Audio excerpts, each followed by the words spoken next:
Test 3. This is the IELTS listening test.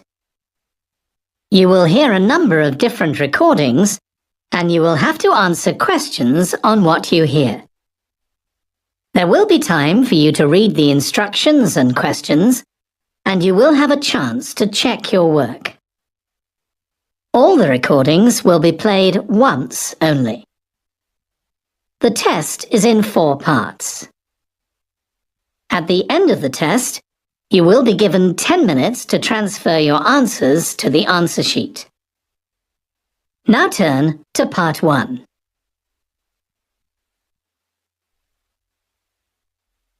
Part 1.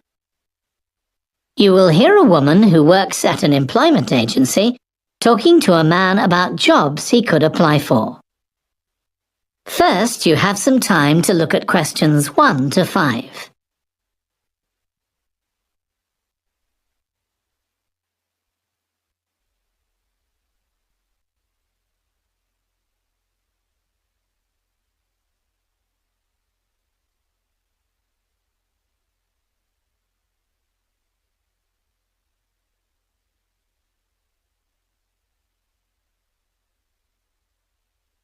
Now listen carefully and answer questions 1 to 5. Good morning. Thanks for coming in to see us here at the agency, Joe. I'm one of the agency representatives, and my name's Sally Baker. Hi, Sally. I think we spoke on the phone, didn't we? That's right, we did. So, thank you for sending in your CV. We've had quite a careful look at it, and I think we have 2 jobs that might be suitable for you. Okay. The first one is in a company based in North London. They're looking for an administrative assistant. Okay. What sort of company is it? They're called Home Solutions, and they design and make furniture. Oh, I don't know much about that, but it sounds interesting. Yes, well, as I said, they want someone in their office, and looking at your past experience, it does look as if you fit quite a few of the requirements. So, on your CV, it appears you've done some data entry? Yes. So that's one skill they want. Then they expect the person they appoint to attend meetings and take notes there. Okay. I've done that before, yes. And you need to be able to cope with general admin. Filing and keeping records and so on. That should be okay. And in my last job, I also had to manage the diary. Excellent. That's something they want here too. I'd suggest you add it to your CV. I don't think you mentioned that, did you? No. So, as far as the requirements go, they want good computer skills, of course, and they particularly mention spreadsheets. That should be fine. And interpersonal skills, which would be something they'd check with your references. I think that should be okay, yes. And then they mention that they want someone who is careful and takes care with details. Just looking at your CV, I'd say you're probably all right there. I think so, yes. Do they want any special experience? I think they wanted some experience of teleconferencing. Oh, I've got 3 years' experience of that. Let's see. Yes, good. In fact, they're only asking for at least 1 year, so that's great. So is that something that might interest you? It is, yes. The only thing is, you said they were in North London, so it would be quite a long commute for me. Okay. Before you hear the rest of the conversation, you have some time to look at questions 6 to 10.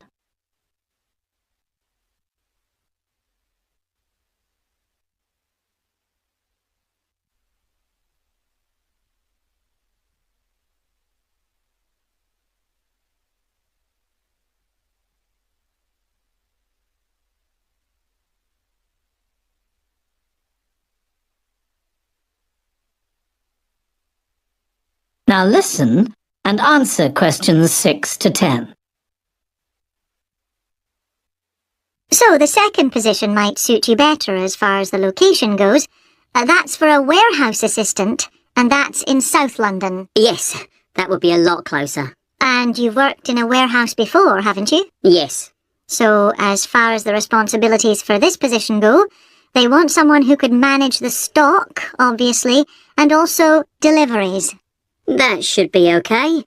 You've got to keep track of stuff, but I've always been quite good with numbers. Good. That's their first requirement. And they want someone who's computer literate, which we know you are. Sure. Then they mention organisational skills. They want someone who's well organised. Yes, I think I am. And tidy?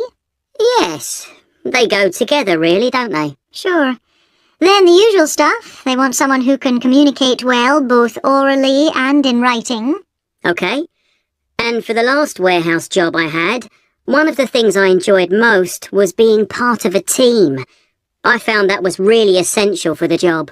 Excellent. Yes, they do mention that they want someone who's used to that, yes. Now, when you were working in a warehouse last time, what sorts of items were you dealing with? It was mostly bathroom and kitchen equipment, sinks and stoves and fridges. So you're okay moving heavy things? Sure, I'm quite strong and I've had the training. Good. Now, as far as experience goes, they mention they want someone with a licence and that you have experience of driving in London, so you can cope with the traffic and so on. Yes, no problem. And you've got experience of warehouse work. And the final thing they mention is customer service. I think, looking at your CV, you're okay there. Right. So, what about pay? Can you tell me a bit more about that, please? That is the end of part 1.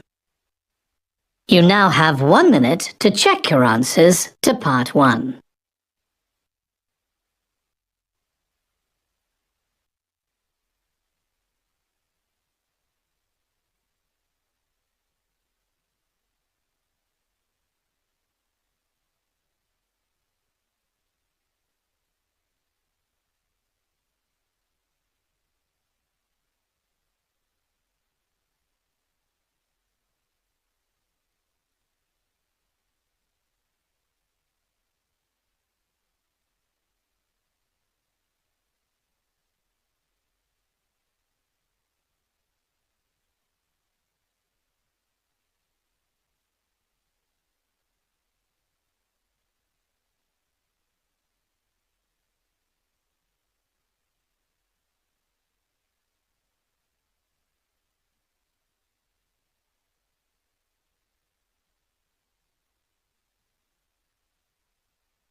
Part 2. You will hear a woman called Alice Riches talking on the radio about a scheme which involves closing streets to traffic to allow children to play. First, you have some time to look at questions 11 to 16.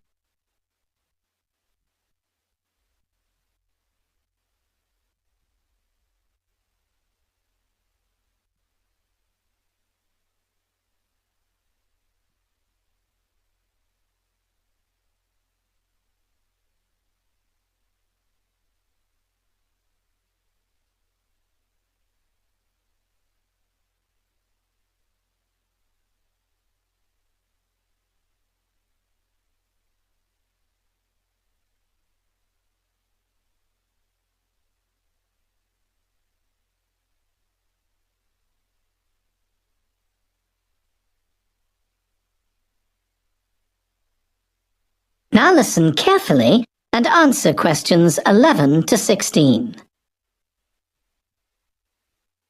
My guest on the show today is Alice Riches, who started the Street Play scheme where she lives in Beechwood Road.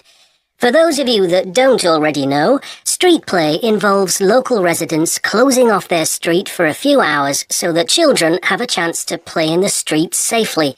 She started it in her own street, Beechwood Road, and the idea caught on.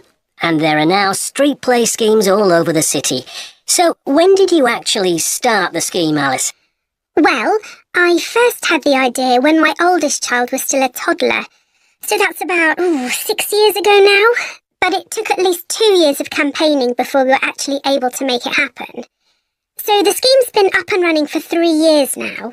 We'd love to be able to close our road for longer, for the whole weekend, from Saturday morning until Sunday evening, for example.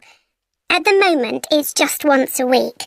But when we started, it was only once a month. But we're working on it. So what actually happens when Beechwood Road is closed? We have volunteer wardens, mostly parents, but some elderly residents too, who block off our road at either end. The council have provided special signs, but there's always a volunteer there to explain what's happening to any motorists. Generally, they're fine about it. We've only had to get the police involved once or twice. Now, I should explain that the road isn't completely closed to cars, but only residents' cars are allowed. If people really need to get in or out of Beechwood Road, it's not a problem, as long as they drive at under 20 kilometres per hour. But most people just decide not to use their cars during this time, or they park in another street. The wardens are only there to stop through traffic. So, can anyone apply to get involved in street play? Absolutely. We want to include all kids in the city, especially those who live on busy roads. It's here that demand is greatest. Obviously, there isn't such demand in wealthier areas where the children have access to parks or large gardens, or in the suburbs where there are usually more places for children to play outside. I'd recommend that anyone listening who likes the idea should just give it a go. We've been surprised by the positive reaction of residents all over the city, and that's not just parents. There are always a few who complain, but they're a tiny minority. On the whole, everyone is very supportive and say they're very happy to see children out on the street, even if it does get quite noisy. Before you hear the rest of the conversation, you have some time to look at questions 17 to 20.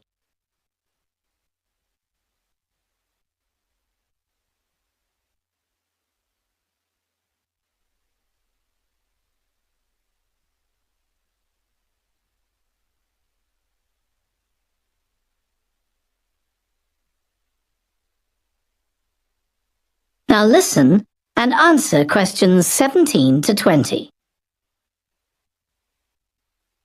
There have been so many benefits of street play for the kids.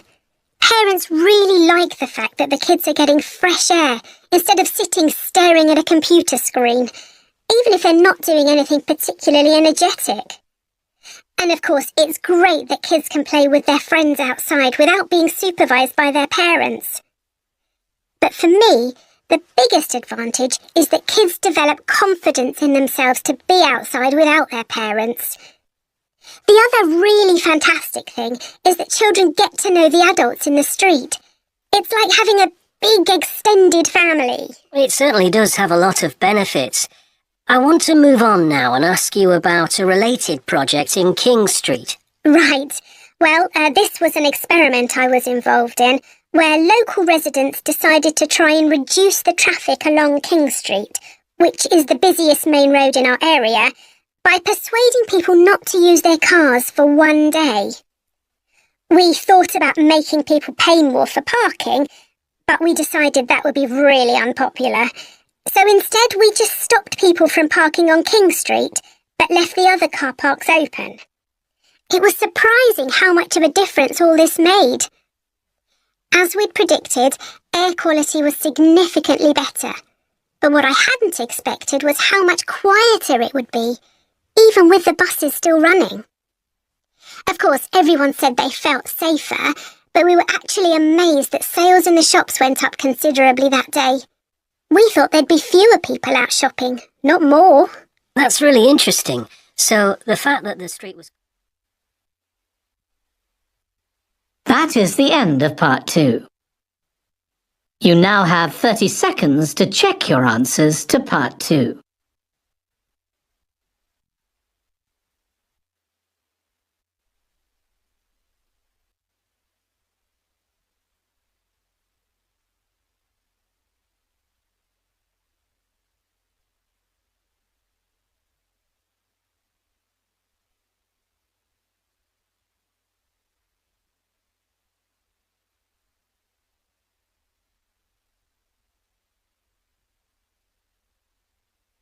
Part 3. You will hear two students, called Hazel and Tom, talking about Hazel's media studies assignment. First, you have some time to look at questions 21 to 26.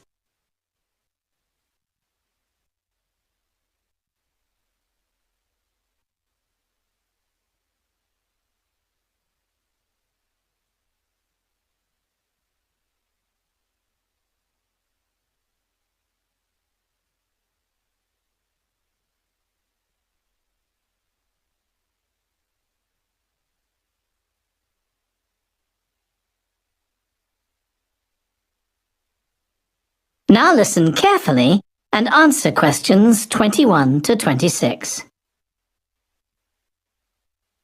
Tom, could I ask you for some advice, please? Yes, of course. If you think I can help. What's it about? It's my first media studies assignment, and I'm not sure how to go about it. You must have done it last year. Is that the one comparing the coverage of a particular story in a range of newspapers? That's right. Oh, yes. I really enjoyed writing it. So, what sort of things do I need to compare? Well, there are several things. For example, there's the question of which page of the newspaper the item appears on. You mean because there's a big difference between having it on the front page and the bottom of page 10, for instance? Exactly. And that shows how important the editor thinks the story is. Then there's the size. How many column inches the story is given. How many columns it spreads over. And I suppose that includes the headline. It certainly does. It's all part of attracting the reader's attention. What about graphics? Whether there's anything visual in addition to the text? Yes, you need to consider those too, because they can have a big effect on the reader's understanding of the story. Sometimes a bigger effect than the text itself. Then you'll need to look at how the item is put together. What structure is it given? Bear in mind that not many people read beyond the first paragraph. So what has the journalist put at the beginning? And if, say, there are conflicting opinions about something, does one appear near the end where people probably won't read it? And newspapers sometimes give wrong or misleading information, don't they? Either deliberately or by accident. Should I be looking at that too? Yes, if you can. Compare what's in different versions. And as far as possible, try and work out what's true and what isn't. And that relates to a very important point. What's the writer's purpose? Or at least the most important one, if they have several. It may seem to be to inform the public, but often it's that they want to create fear or controversy, or to make somebody look ridiculous. Gosh, I see what you mean. And I suppose the writer may make assumptions about the reader. That's right. About their knowledge of the subject, their attitudes, and their level of education, which means writing so that the readers understand without feeling patronised. All of that will make a difference to how the story is presented. Before you hear the rest of the discussion, you have some time to look at questions 27 to 30.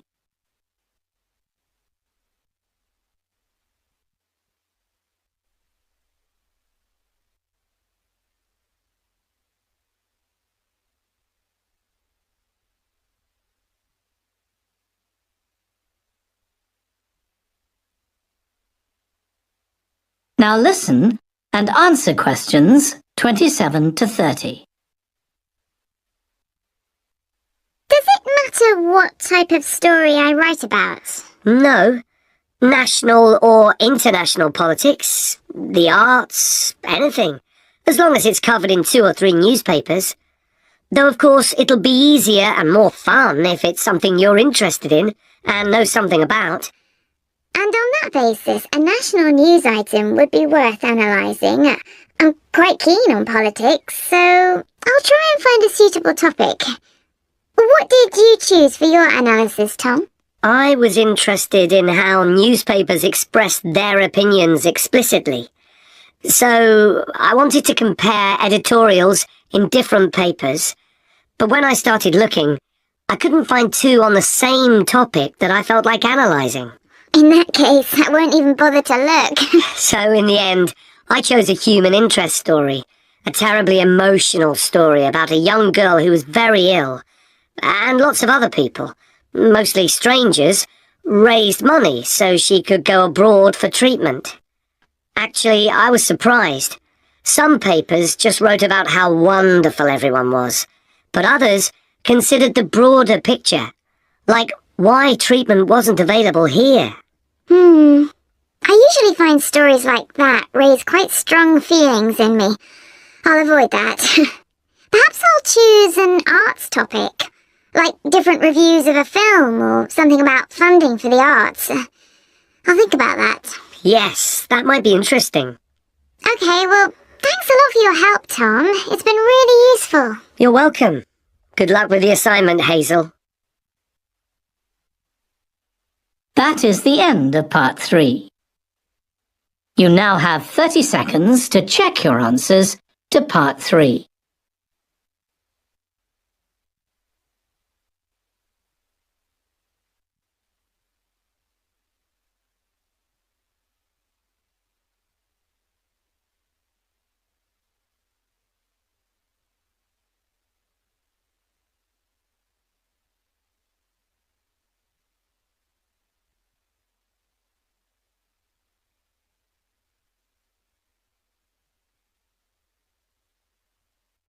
Part 4.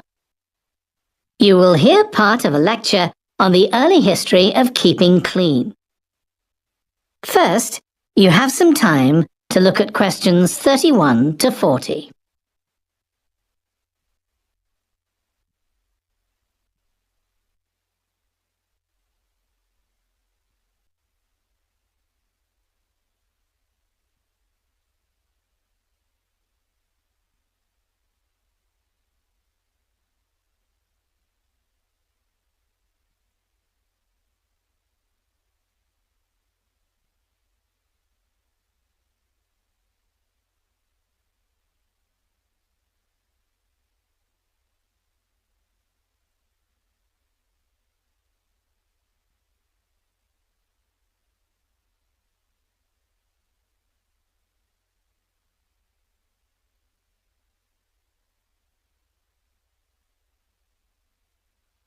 Now listen carefully and answer questions 31 to 40. Nowadays, we use different products for personal cleanliness, laundry, dishwashing and household cleaning, but this is very much a 20th century development.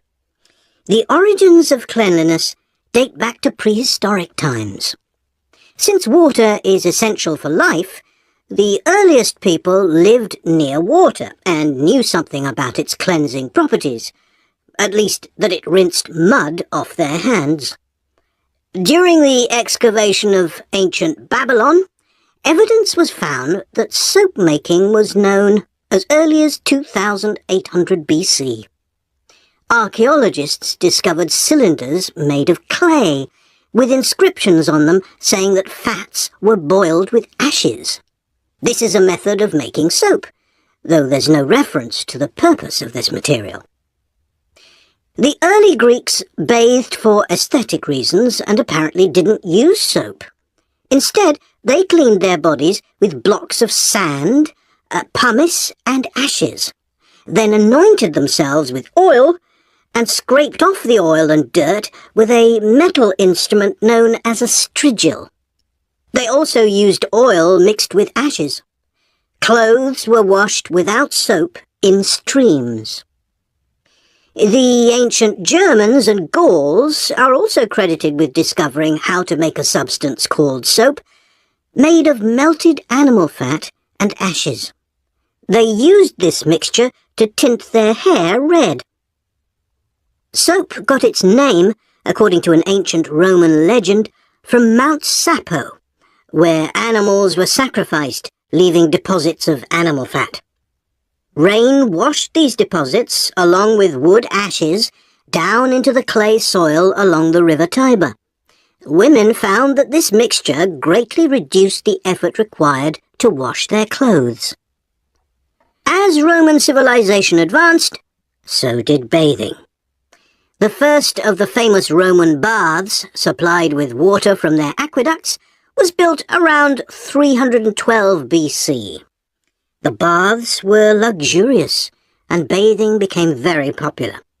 And by the 2nd century AD, the Greek physician Galen recommended soap for both medicinal and cleansing purposes.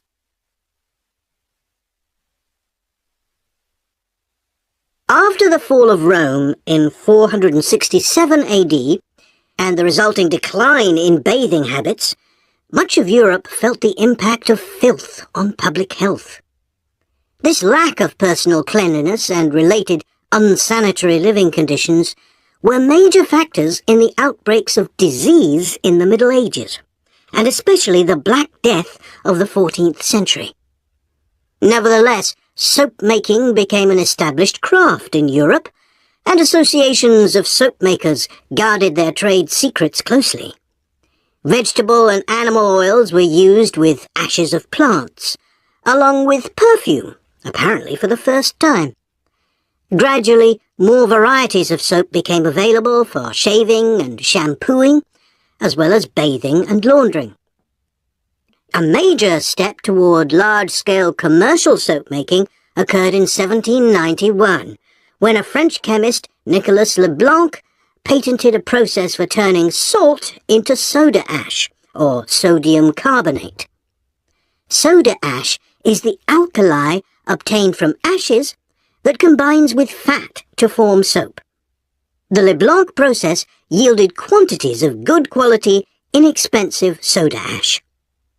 Modern soap-making was born some 20 years later, in the early 19th century, with the discovery by Michel-Eugène Chevreul, another French chemist, of the chemical nature and relationship of fats, glycerine, and fatty acids. His studies established the basis for both fat and soap chemistry, and soap-making became a science. Further developments during the 19th century made it easier and cheaper to manufacture soap.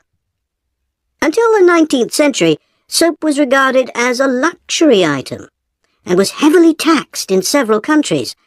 As it became more readily available, it became an everyday necessity, a development that was reinforced when the high tax was removed. Soap was then something ordinary people could afford, and cleanliness standards improved. With this widespread use came the development of milder soaps for bathing and soaps for use in the washing machines that were available to consumers by the turn of the 20th century. That is the end of part 4. You now have 1 minute to check your answers to part 4.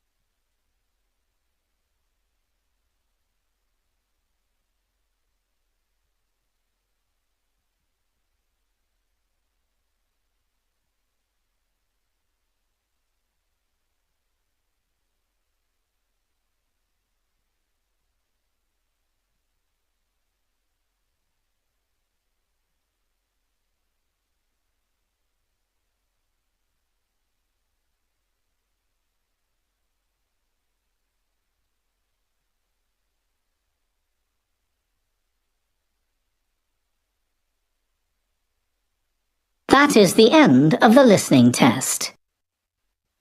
In the IELTS test, you would now have 10 minutes to transfer your answers to the answer sheet.